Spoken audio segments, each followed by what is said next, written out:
Today, I'm going to talk a little bit about dieting again because there is a lot of talk online about cheat days and 1,200 calories a day, calorie deficits. And I just wanted to share a few thoughts that I have on those that are good to keep in mind if this is a strategy or a tactic that you are following. So I think one of the big things about dieting that gets so exhausting for us is the constant tracking. It's the constant thinking about food. And of course, if you're thinking about food, you're going to want food and you're going to feel more hungry and all the things. Plus, we have a desire to get fast results. We want to get in there, want to do it, and then get out back to normal life. And I think that both of those are a little bit problematic in the sense that how are you going to get sustainable results if you're just doing it for a little while and then you stop?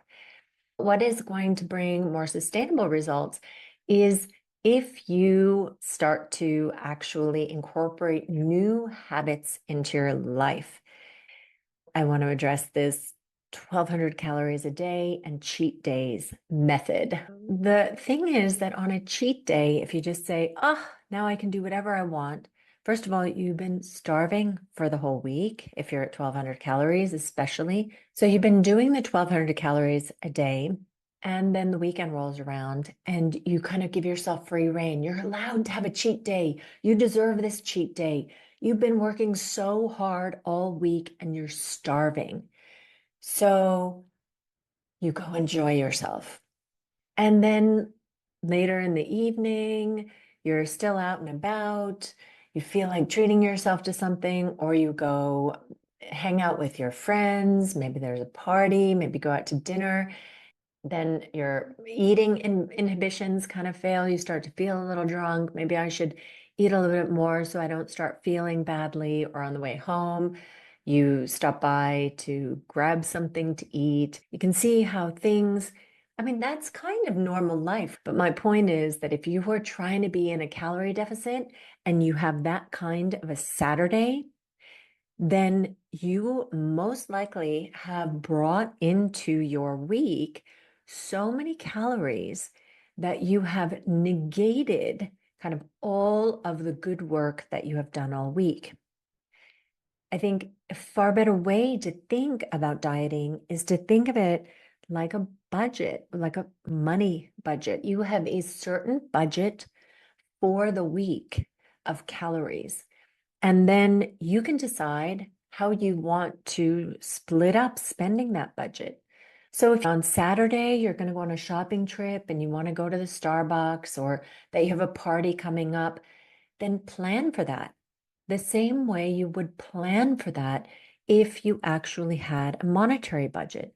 If you had a food allowance for this week of you got to figure out how are you going to spend less over the course of the week. Same kind of logic with the dieting that you have something coming up on Saturday, then plan for it and don't eat your maximum allotted calories Monday through Friday, but plan that they'll be a little bit lower so that you have some budget to spare on Saturday.